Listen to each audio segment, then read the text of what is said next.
I'm James Rule. Welcome to the Lonely Leader podcast, where we help existing and aspiring leaders find clarity, build resilience, drive performance, and enhance fulfillment.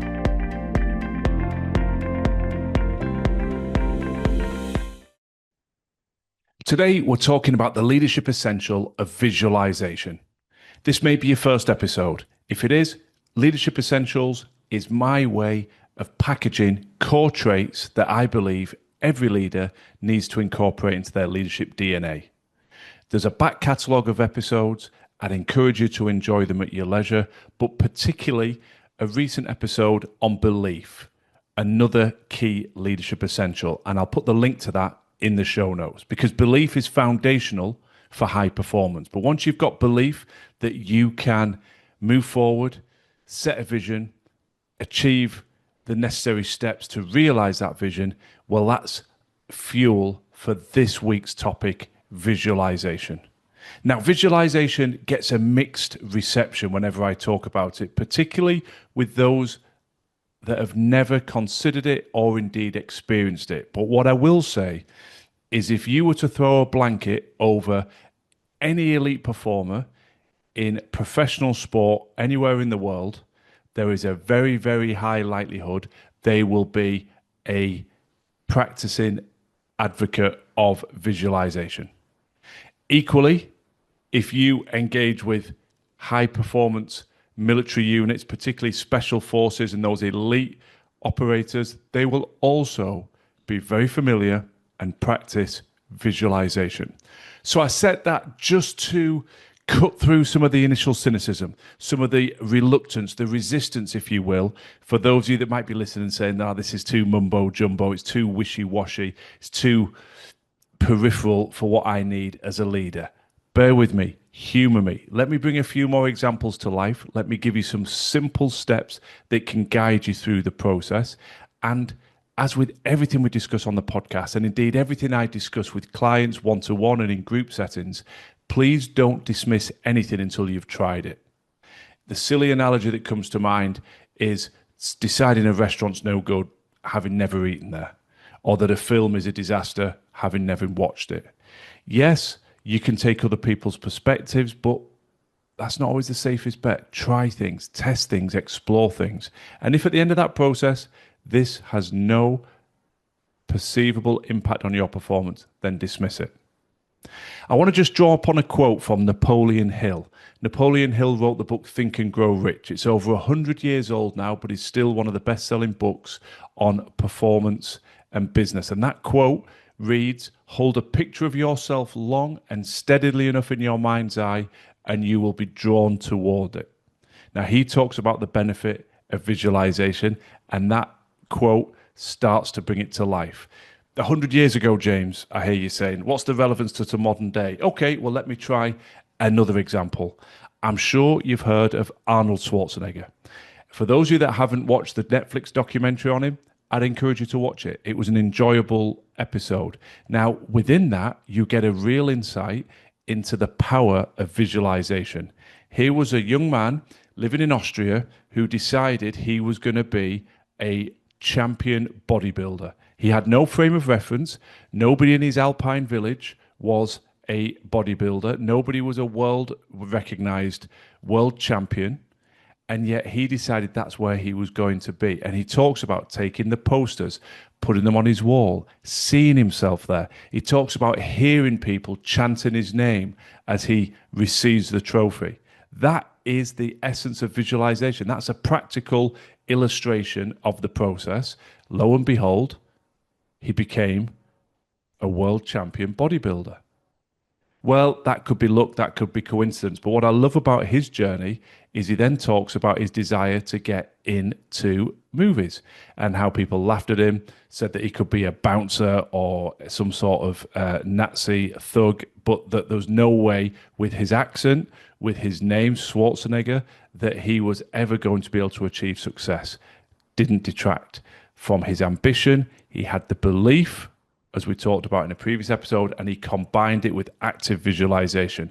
100% yes, of course, he did the work, but he saw himself as a leading man. He felt the emotions of that achievement. And once again, he became one of the most successful actors of all time. But his story doesn't end there, because then he decides to get into politics and he accelerates and achieves things and gets into that governorship of California in a very unique and fast paced route. Why? He again saw himself achieving it. So I just love that as an example to bring the power of visualization to mind.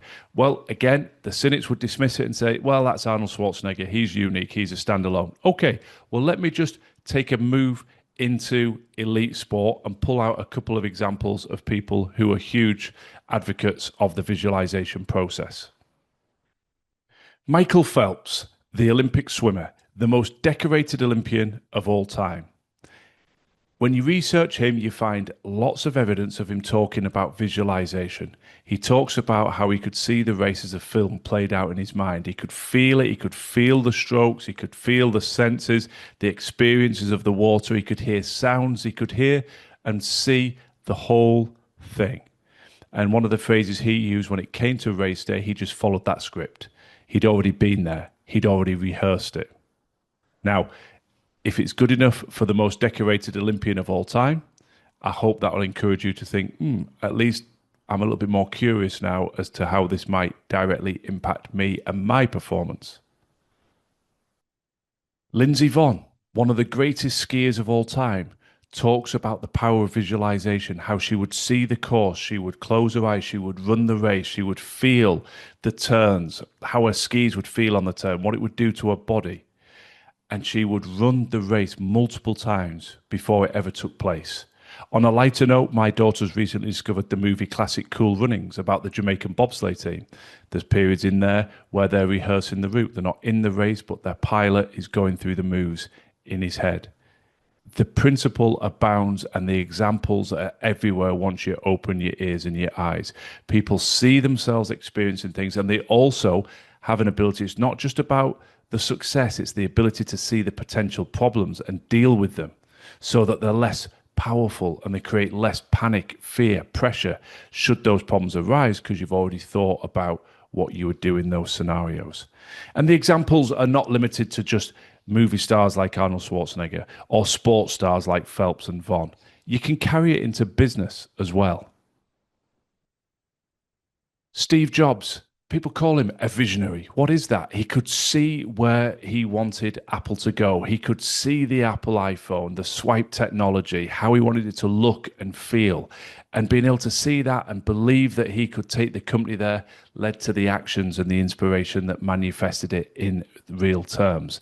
Sarah Blakely, I've used her a lot in recent examples, but she's a powerful example. She's the first female billionaire. She's the inventor of Spanx, a globally recognized brand. But it started out with just her and an idea. She visualized it. She saw it on the shelves. She talks about seeing herself being interviewed by Oprah and the success story of this becoming a universally accepted product. So there are yet more powerful examples for you to consider to say that high performers at the very top of the business, sporting, and entertainment industry believe that visualization is a core part of their success and their ability to have achieved what they have achieved. So I hope that's enough of a diverse range of examples to pique your interest and say, okay, well, how do I do it? How do I go about it? So if you've never experienced visualization, let me just give you a few basic touch points that you can use to play and reflect with this process and make a start. Okay, so find somewhere comfortable, somewhere quiet, sit down, close your eyes, and work through these 7 points. Step number 1, define your goal. Be specific, be clear. What is it that you want to achieve? Michael Phelps saw himself winning those medals. Steve Jobs wanted to develop the iPhone. Arnold Schwarzenegger, at different stages, Mr. Universe, leading movie man, governor of California. Have a clear and specific goal that you want to achieve. Step number 2, see yourself achieving it.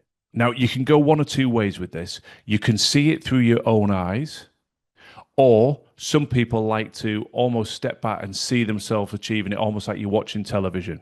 But I would encourage you to see it through your own eyes, because that allows you to step into tip number three more effectively. And tip number three is add detail. What can you hear? What can you smell? What can you feel? The more senses you connect to this visualization process, the stronger it will be. You recall I mentioned a few minutes ago Michael Phelps talking about the feel of the water, his hands. Lindsey Vonn talking about the feel of the snow, the turns, the different challenges on a body. So I appreciate you're not necessarily diving into a pool and swimming an Olympic race or descending down an alpine mountain, but the principle abounds. What can you see, feel? Perhaps you're visualizing a successful presentation. See the people in the room. Feel the warmth of their reaction. Hear the laughter when you crack a joke and it's well received by the audience. Tip number 4, visualize the journey. This step comes in when you've got a little bit more time. Because yes, it's great to see the destination, see yourself there, see yourself achieving it, and feel the emotions, the senses around that. But actually, sometimes there's a journey. So you might have an aspiration to bring this to life, to transform your fitness and well-being. Now, there'll be an end point, that you can see yourself achieving, but then you'll see the steps along the way. You'll see yourself going to the gym consistently. You can see yourself lifting more weights. You can see yourself feeling more comfortable. You'll see yourself on the treadmill running longer and further. So break down some key steps on road to the destination and see yourself making the progress through those checkpoints, through those series of steps. Tip number 5, anticipate challenges. No route is seamlessly straight. You don't just decide, I'm doing it, go on an upward curve, and that's it, job done. There'll be bumps in the road. There'll be challenges, of course there will. Where do you think they'll come from? How will you respond? Part of this preparation is to remove the power that the fear has over us. So, for example, the fear of public speaking, I'll freeze. Well, what am I going to do about that? Well, actually, I'm going to rehearse. I'm not going to learn it verbatim, word for word, which is one of the perfect ways to lead you into freezing and that brain fog. I'm going to create a series of touch points through my presentation so that if I lose my way, I know I've just got to navigate to the next touch point. It removes the likelihood of freezing because if you forget one word, it doesn't automatically let the whole script fall apart. You just move to the next touch point. So I'm trying to bring this to life with commonly held goals and objectives, health and fitness, acing a presentation that may be integral for a promotion or to secure a new client. Let's see the destination, see the steps we need to make, but anticipate that there will be challenges and see yourself overcoming those challenges. Tip number 6, who will you call? We've all got somebody when we receive a piece of good news that we call. Perhaps you got a promotion at work. Perhaps you won something in a competition. Perhaps you've met somebody new in your personal life, a relationship, you've been on a date, it's gone well. Whether it's a personal or professional scenario, who do you call in those scenarios? Perhaps it won't be your partner if you've gone on a date, but perhaps it's a friend, perhaps it's a parent, perhaps it's a colleague. Think about that person and think about who you would call when you achieve what you've been thinking on the previous steps. So perhaps it's a presentation, perhaps it's a job interview. See yourself being told, I've got that interview. You've secured it. You've secured that job. Who are you going to call? See yourself making that call. Feel the energy and excitement. We've all been there. I hope we can all bring something to mind when you have that piece of good news and that positive energy. You can't wait to make that call. And then you have that wonderful experience of saying, I did it. I secured it. I nailed it. I got the new client. I got the new job. I got the promotion. I've met the love of my life. Whatever it may be, feel that emotion because the emotion is such a powerful anchor to make the visualization process more impactful. And last but not least, practice regularly. Visualization helps open up different aspects of your brain. I'm not going to go into the science, but you need to do it consistently. In the same way that working any process successfully needs consistent application, This is no different. I always use the ridiculous analogy, forgive me, of you can't get fit and healthy by going to the gym once and expecting that to be it. You go consistently, and those habits and that discipline yields results. It's the same with visualization. So I hope that's a simple start point for you to be able to step into this. How long do you need to take? Not long. That whole process, if you're doing the deeper dive and being able to visualize the journey as well as the destination and anticipate challenges, then you're talking about maybe 5 to 10 minutes. If you're doing the shorter version where it's just where do I want to be, what's the end point, see myself achieving it, feel the emotions, the sensory connections, the smell, the sounds, who am I going to call when I'm successful, then it might be less than 5 minutes. But it's the principle of doing it consistently and anchoring in that as a habit. And as with a lot of these leadership essentials, step one is for you to embrace them. But step two, as part of your legacy, is to encourage the leaders that you are developing behind you to also embrace these traits. Because part of the legacy, I believe, of a good leader is to create other leaders. And naturally, we've all been there. We can think of people that we've admired and we integrate and apt some of their traits because we admired how they used to operate. We recognized the positive impact it had on us when we saw and were on the receiving end of those behaviors. And equally, we avoid certain behaviors and traits from people that we haven't admired or respected that we know had a negative impact on us. So with all of these essentials, I want you to reflect, consider incorporating them, and then encourage and discuss why you're incorporating them so that your team around you get the chance to do the same. A final quote just to wrap this episode up from Dennis Waitley: when you visualize, then you materialize. I gave lots of examples at the start. Now that your mind and ears are open to the concept, listen out if you're hearing elite sportsmen and women being interviewed post-success, winning a trophy, golf, tennis, rugby, football, netball, hockey. You hear it all the time. I was ready for this moment. I visualized this moment. And it's not just sport. You hear a lot of concert performers, artists, people stepping out on stages. This is exactly what I saw in my mind was going to happen. Give it a try. Get clarity on what you want to achieve. Sit quietly. When can I do this? You might be asking. It's part of my morning routine. Find that quiet moment before the rest of the family get up. Sit with your first drink of the day, a cup of tea or a cup of coffee, and just spend 5 minutes going through these steps. But before you start that, ask yourself the question, what does success mean to me in an area? And get some clarity on what you're trying to achieve. And if you haven't listened to it, listen to the belief episode because that's foundational. You've got to believe that you have it within you to move forward, that you can acquire the skills and the knowledge to close the gaps so that you can truly realize your potential. Get the belief, build on that belief with the visualization, then take the actions.